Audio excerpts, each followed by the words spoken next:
Assalamualaikum warahmatullahi wabarakatuh. Perkenalkan, nama saya Angga Soebuluda, NPM 20010111118. Di sini saya dari kelompok 9 akan menjelaskan makalah kami. Saya dan teman-teman saya yaitu Mbak Fatimah Nur Hanifah dan Mbak Laili Ismailiana Sari akan menjelaskan mempresentasikan makalah kami, yaitu makalah kelompok 9 yang berjudul analisis validitas dan reliabilitas tes. Langsung saja, penjelasan pertama akan saya jelaskan, yaitu tentang reliabilitas. Walliser menyebutkan pengertian reliabilitas adalah kejenjangan pengukuran. Menurut John M. Edhol dan Hasan Sadli, reliabilitas adalah hal yang dapat dipercaya. Popham menyatakan bahwa reliabilitas adalah the degree of which test scores are free from error measurement. Menurut Masri Sirahumin, reliabilitas adalah indeks yang menunjukkan sejauh mana suatu alat ukur dapat dipercaya untuk dapat diandalkan. Jadi reliabilitas itu menunjukkan sejauh mana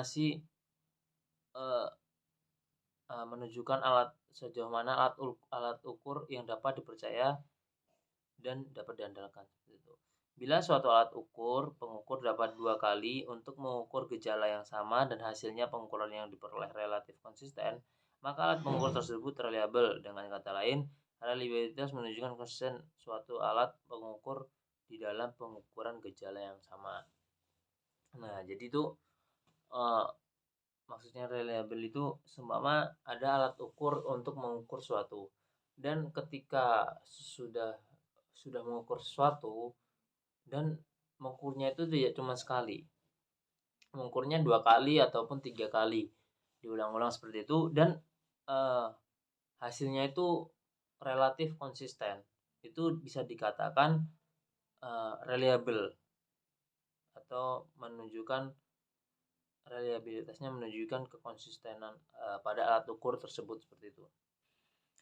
Menurut Brand, reliabilitas merupakan karakteristik skor, bukan tentang tes apapun bentuk tes. Reliabilitas merupakan karakteristik skor, bukan tentang tes apapun bentuk tes.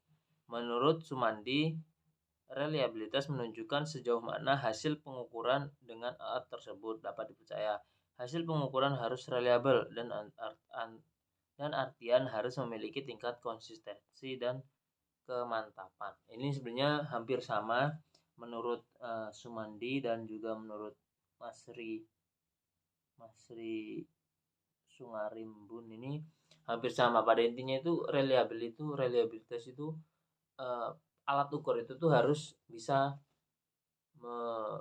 menghasilkan sesuatu yang konsisten, seperti itu. Dengan begitu, maka alat ukur itu bisa disebut dengan alat ukur yang sudah reliable, seperti itu ya. Hanya reliabilitas adalah karakter lain yang hasil evaluasi. Reliabilitas juga dapat diartikan sama dengan konsisten atau keajegan. Nah, di sini. Jadi reliabilitas itu juga bisa dikatakan sama dengan keajegan. Jadi keajegan itu ya kayak konsisten, dilakukan terus-menerus dan hasilnya itu konsisten. Maksudnya hasilnya itu relatif sama, seperti itu. Reliabilitas soal merupakan ukuran yang menyatakan tingkat keajegan atau kekonsisten suatu tes soal. Untuk mengukur tingkat keajegan soal ini juga akan perhitungan AlphaCode, seperti itu. Nah, mungkin itu saja penjelasan dari saya. Yang selanjutnya akan dilanjutkan oleh Mbak Fatimah Nur Hanifah. Akan melanjutkan presentasi dari Mas Angga, penjelasan makalah kami, yakni validitas. Nah, menurut Azwar, validitas itu merupakan mempunyai arti sejauh mana ketepatan dan kecermatan suatu alat ukur dalam melakukan fungsi ukurnya. Suatu skala atau instrumen pengukuran dapat dikatakan mempunyai validitas yang tinggi apabila instrumen tersebut menjalankan fungsi ukurnya atau memberikan hasil ukuran sesuai dengan maksud dilakukannya pengukuran tersebut. Sedangkan tes yang memiliki validitas rendah akan menghasilkan data yang tidak relevan dengan tujuan pengukuran. Ya, kemudian validitas merupakan derajat kemampuan suatu tes yang mengukur pada yang hendak diukur secara tidak langsung. Itu meliputi tes dan skala yang terdiri atas sejumlah tugas yang dipilih untuk berfungsi sebagai indikator belajar. Kemudian dalam menggunakan validitas suatu tes, ada beberapa hal yang perlu diperhatikan. Ada beberapa hal yang perlu diperhatikan. Yang pertama, mengacu pada materi yang hendak diujikan. Kemudian yang kedua, mengacu pada hasil dari suatu tes atau instrumen evaluasi yang dikenakan pada sekelompok individu. Kemudian yang C, berkaitan dengan derajat dengan istilah validitas tinggi, sedang, dan validitas rendah. Nah, kemudian mengacu pada penggunaan hasil evaluasi. Validitas suatu instrumen evaluasi memiliki beberapa makna penting, diantaranya adalah sebagai berikut. Yang pertama, validitas itu berhubungan dengan ketepatan interpretasi hasil tes atau instrumen evaluasi untuk grup individu dan bukan instrumen itu sendiri. Kemudian yang kedua, validitas ini diartikan sebagai derajat yang menunjukkan kategori yang bisa mencakup kategori rendah, menengah, dan tinggi. Kemudian yang ketiga, prinsip suatu tes valid, tidak universal. Validitas suatu tes yang perlu diperhatikan oleh para peneliti adalah bahwa ia hanya valid untuk suatu tujuan saja. Nah, kemudian ada dua unsur penting dalam validitas tes. Yang pertama itu validitas suatu tes harus menunjukkan suatu derajat tertentu. Ada yang sempurna, ada yang sedang, ada pula yang rendah.